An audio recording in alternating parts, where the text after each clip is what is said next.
Hi guys, I'm Candy. This is a brief introduction to bonuses and variable remuneration.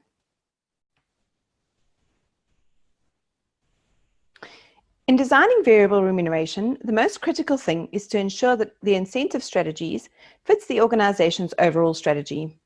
While employee remuneration needs to be viewed holistically, guaranteed pay is determined mostly by the employee's occupational level, skills, and experience. Adding a variable pay element can really bolster business objectives as well as employee engagement. So to start, let's look at variable pay compared to guaranteed pay. A base salary is guaranteed pay, which is what the employee is guaranteed to get for performing their duties. This would be the employee's fixed weekly or monthly salary. Effectively, this is what employees are giving their time or providing their services for. Just to touch on it, in terms of employee motivation, an appropriate base salary for the role is not a very big positive motivator. But if it is inappropriate in being too low for the position and experience, it can be a big demotivator. Guaranteed bonuses, where an employer is obliged to pay the bonus regardless of the performance, or lack thereof, of an employee, is guaranteed pay. Guaranteed bonuses are often referred to as the 13th check. And normally, you'd find that the wording in the employment contract makes the situation quite clear. Some of these are conditional on working the entire year, and some of them accrue so that if the employee leaves partway through the year, they still get the pro rata amount of their 13th check. We see this kind of structure with some of our international clients. In South Africa, it's most common to divide the annual total cost of company into 12. But with some of our international clients, we see that they divide their annual total cost of company into 13, with a double payment, usually in November or December, and it's viewed as a guaranteed bonus.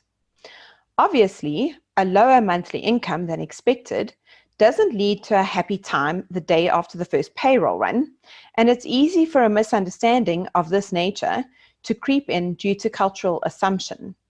So for both parties, it's best to ensure that there is no confusion in any area of the remuneration element in an employment contract prior to signing up.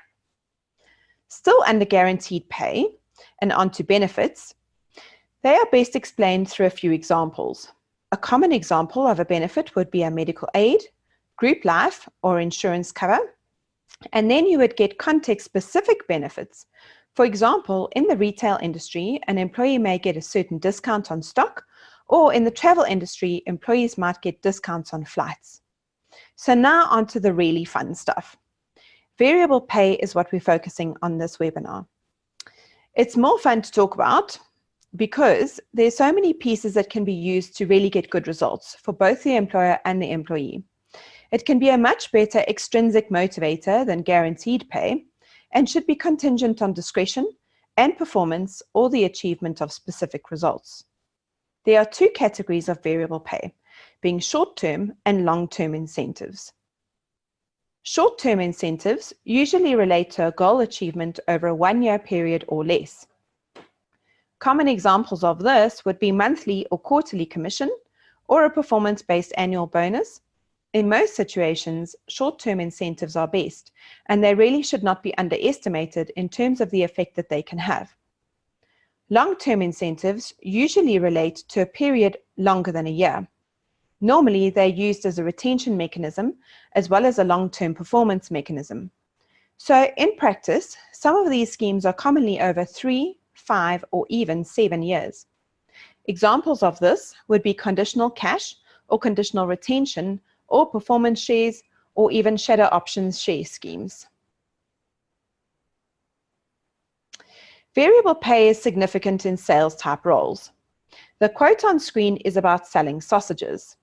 Hopefully this quote has got your attention, but don't let the simplicity of it trick you, because even though it's simple, it's critical because it highlights that the variable remuneration strategy needs to incentivize the right behavior. In this example, for your salespeople to go out and make the target audience hungry, and then to go one step further in adding the mustard. The conceptual framework for incentive strategies should start with asking why, then what, then how. And at the center of all of it is the behavior of the individual on a daily basis to achieve their set goals and sell those sausages. Effective variable pay programs have a few things in common. The timing needs to be effective for the purpose. So if it's commission on sales, it should be as close as possible to the sale, but of course only paid once the cash is in the bank. You'll only make that mistake once. Or if you need to retain someone for 5 years to ensure that you get the best use of their skills and experience, a long-term incentive scheme that is significant enough to ensure the best possibility of retention should vest in year 6. So timing is important in terms of when payment is made, but even before that, it's important to time the measurement period attached to that too. So let's use our sausage salesperson as an example again. In a financial year, which ends on the 28th of February, the last quarter will include the months December, January, and February.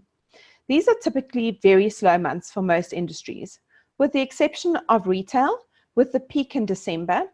It may not be appropriate to expect your sausage salesperson to make the same amount of sales as they did in the second quarter.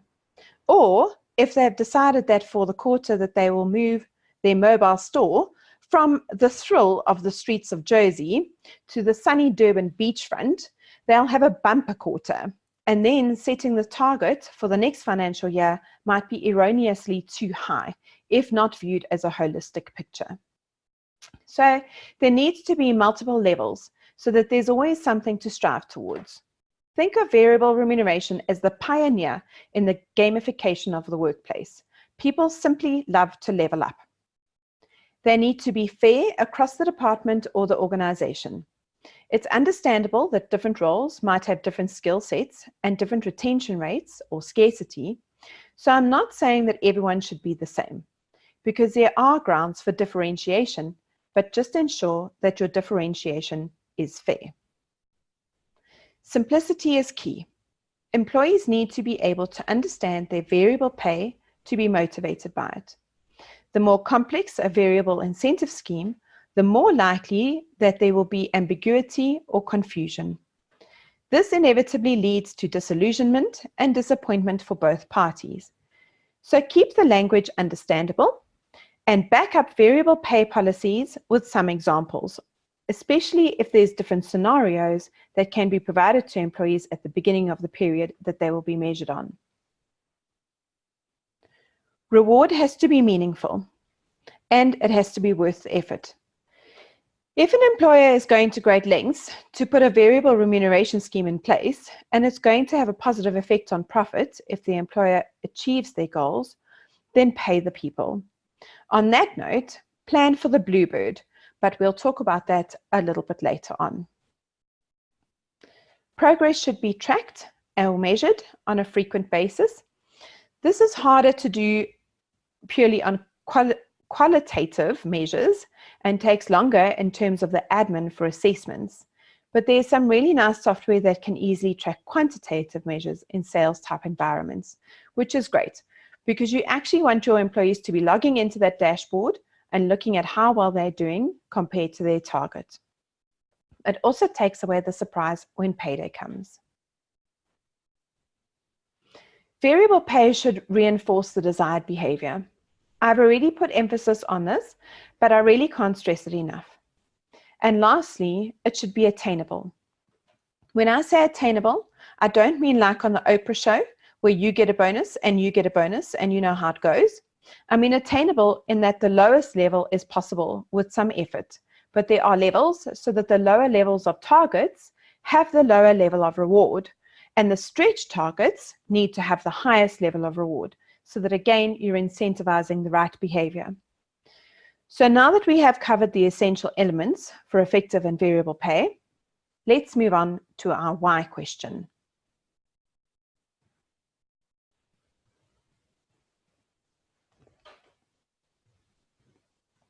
With the organization strategy at the forefront of this process, start by asking, why does the organization need a variable remuneration incentive scheme?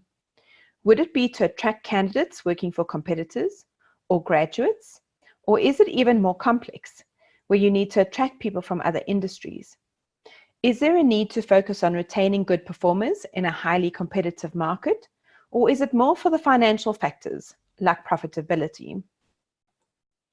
Other considerations as to why an organization would look at variable remuneration incentive schemes could be to boost sales to different market segments or to expand the current customer base and increase the organization's market share. New business incentives have been very popular in the last few years, where gaining traction in markets has been critical to organizational growth due to the slow-growing economy. So we have assisted in drafting bonus schemes that are in two parts, where one side of the bonus scheme is for farming current customers, and the other side is where the employer needs the focus of the employee to go out and hunt, and that the higher benefit to the employee of doing so is that they then bring in the customers, they get rewarded for it, and they then transition them onto the farmer model. Of course, there are other stakeholder factors to consider too, such as customer service, or in our societies where immediacy is becoming a given, timelier service delivery. Just going back to customer service for a second, with increased transparency as a result of social media, customer service is becoming a bigger focus than ever before, and we're starting to see a trend in bonus mechanisms around this.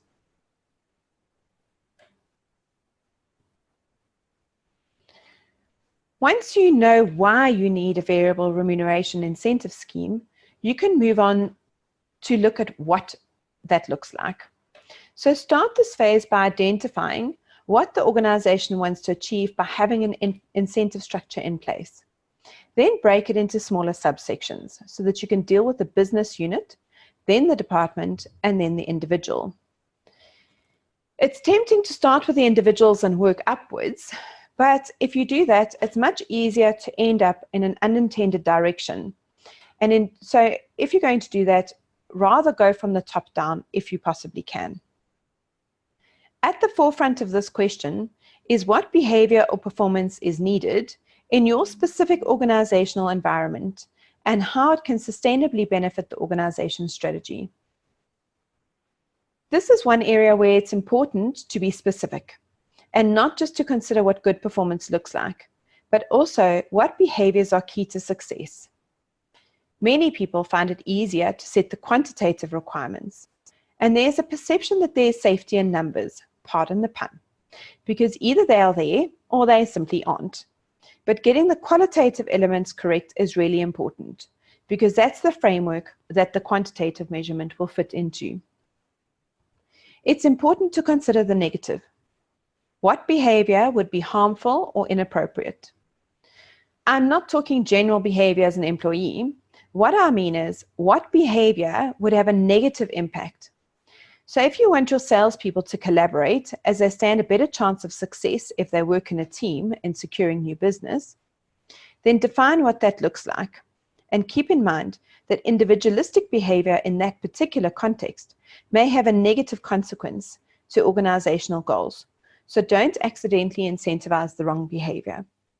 Another issue that we've seen before is when individualistic behavior is rewarded, but the salespeople themselves realize that they can't succeed on their own. So they work in a team, and one person gets the commission, and then they need to divvy it up and personally pay it to their colleague. This gets really messy from a tax perspective, but also really messy if it doesn't get paid and it was promised, or if there's a falling out over it and nobody is then focused on servicing the customer. It might also be against the employer's policies and procedures.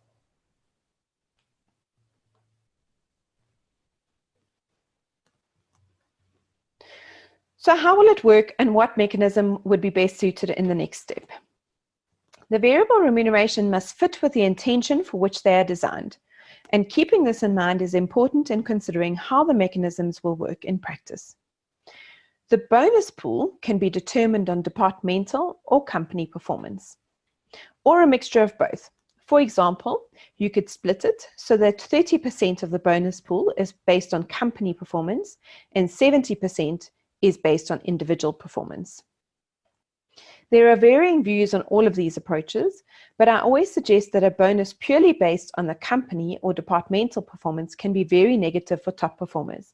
especially if they end up getting the same bonus as the person sitting next to them who's mediocre or poor performer. Generally speaking, negative top performers don't stay that way for long. Either they will leave or they will become disengaged and their performance will drop. In determining the levels of targets, keep in mind that targets must actually be attainable but not too easy. So look at setting the minimum requirements, on-target requirements, and exceeded target requirements in the event of stretched performance. Then ensure that these levels of targets are appropriate for the levels of employees. In other words, your junior management variable remuneration scheme should be very different to your CEO or your directors. And what you would usually see in a mixed approach is that the more junior performers have more individualistic focus, and the CEO would have a bigger percentage of their variable remuneration based on the attainment of company targets. It's important to run models of simulated performance and pay possibilities to understand the mechanisms and get an idea of how they would work in practice. This is important in further identifying whether the incentive scheme is inadvertently incentivizing the wrong behavior. For example, if you have a minimum monthly target set, do salespeople hold back their sales once they have made that month's minimum target to push them into the next month and ensure that they make the next month's minimum target? Variable remuneration benefits are only as valuable as each employee views them to be. It's critical for employees to be able to understand the incentive schemes and to believe that they are attainable. As much as variable remuneration can be a great motivator, believing that it is unattainable can really be a big demotivator. Then plot out who's eligible and under what conditions would payment be deferred and how will clawbacks work if it was ever necessary. Plan for the bad times.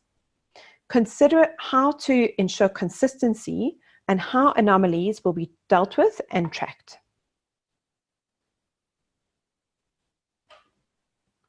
Normally, the Remuneration Committee will perform the governance functions and set the principles, parameters, and governance framework for remuneration and apply any remuneration policies. The RemCo should be considering eligibility as to who should participate in various schemes and why. They need to understand the KPIs and how they are measured. It's often downplayed, but consistency is key. Applying the same principles over the years helps to solidify the application of RemCo policies and incentive schemes. At the start of creating policies and schemes, it's absolutely impossible to have all of the answers to every situation that will arise in the future. But keeping records of various issues and anomalies will assist in strengthening the application of the policies and the decision-making around them. Being able to have discussions about tough issues is critical, and the composition of a RemCo needs to be diverse. For a RemCo to be robust, it has to be comprised of different people, of different genders, with different backgrounds. Make sure your RemCo doesn't all look the same, from the same background, and think the same way. There also needs to be a dispute resolution procedure, so that if there is a disagreement or dispute, that there's a mechanism that can be leaned on to reduce the tension and find the way forward. Incentive remuneration schemes should be viewed as a cyclical process. The need for them changes as the world around them changes. The Remuneration Committee has the responsibility to keep assessing if remuneration policies and schemes are still fit for purpose. To do so, periodic assessments on both quantitative and qualitative aspects are required. There is an absolute need to keep going back and assessing actual performance and behavioral drivers against intended performance and behavioral drivers. So, unfortunately, the hard work really doesn't end at the rollout of the incentive. Look a bit deeper than the balance sheet by getting a handle on what the scheme has done in terms of the attraction and retention of good employees, on whether the incentive scheme is driving the right behavior, and whether, as a result, organizational strategy and goals are being met. Don't be shy to get feedback from other stakeholders. Clients, employees, and line managers often have very good ideas and thoughts as to how things are working and what's going on. Assess the anomalies that have arisen and get to grips as to how and why they were anomalies in the first place and the effect that this has had. If necessary, go back and adjust the models that were initially created to account and understand what happens if there are further anomalies in the future. If the incentive scheme is no longer appropriate and revision is required, make sure that it is well communicated and done so appropriately in terms of our labor laws and corporate governance, and make sure that it doesn't have a negative impact on morale. There are many positives of variable remuneration. High performers will thrive. Provided it is correctly modeled, variable pay feels more fair to those who perform at a high level, since they have the chance to be compensated and acknowledged for the extra effort and the higher level results that they bring to the business. What you'll also find is that average performers will be inspired to work harder. If it's correctly put together, once the employees understand which behavior the employer values, they'll be more focused on those aspects of their job and will work harder to earn those rewards. Payroll expenses will be more closely matched to your business results. This is good in times where there's contracting economy, but it's also a good driver to try and increase market share in tough times. It can really assist with employee engagement and motivation. And of course, there's a factor that in setting the targets or behavioral requirements, employees suddenly understand what's expected of them, and they have a deeper need to understand that. So this is really a big benefit, and for many employees, it's an unintended benefit or consequence that comes about as a result of having more frequent conversation due to increased measuring and monitoring of employee performance. It also takes any confusion out of the employment relationship by laying the ground rules out for everyone. So the negatives to variable remuneration are that they can be complex to manage. The more complicated the bonus scheme, the less likely it is that employees can easily understand it, and this increases the possibility of friction as a result of ambiguity or misunderstanding. Budgeting for variable pay can really be quite complicated. Earlier on, I mentioned the need to produce models on variable remuneration. This is one of the reasons why. You also need to understand what will happen if someone gets a bluebird. This is where instead of selling 20 sausages as you expect them to, they sell 1 million, and suddenly the employer has to pay a huge sum of money out. I don't believe that it's appropriate to put a cap on variable pay in a commission type environment for the most part, but allowing these things to happen does make a bit of trouble for my friends and colleagues in the accounting field. Inadvertently rewarding the wrong behavior. This is the most understood downside of variable remuneration. You need to be very careful about what you incentivize employees to do. Earlier, I used the example of incentivizing individualistic behavior in a sales team that requires collaboration to get the win. Another example is incentivizing employees on volume of stock, which may inadvertently lead to employees discounting sales prices simply to shift the volume of stock. Rewarding the wrong people is something we touched on earlier. Team-based incentives often leave higher performing team members feeling like they have done all the hard work for the benefit of the mediocre and poor performers. Please be careful of doing this. If bonus plans are poorly constructed or poorly implemented, it can damage morale, employee performance, and have a negative effect on retention.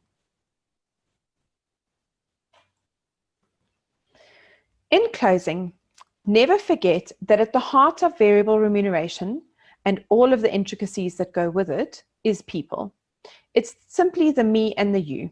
So while it's important to take this seriously and get it right, or as right as possible at the time, it's still got to motivate the person at the receiving end sufficiently to drive the desired behavior. When things get complicated, think back to the very first example of the person selling sausages. And the aim is for him to want to go out and make people hungry and to be motivated to then go the extra mile and put the mustard on. If you've left us a question on the webinar, we will attend to it later. Thank you very much for listening to me, and I hope you've enjoyed our presentation.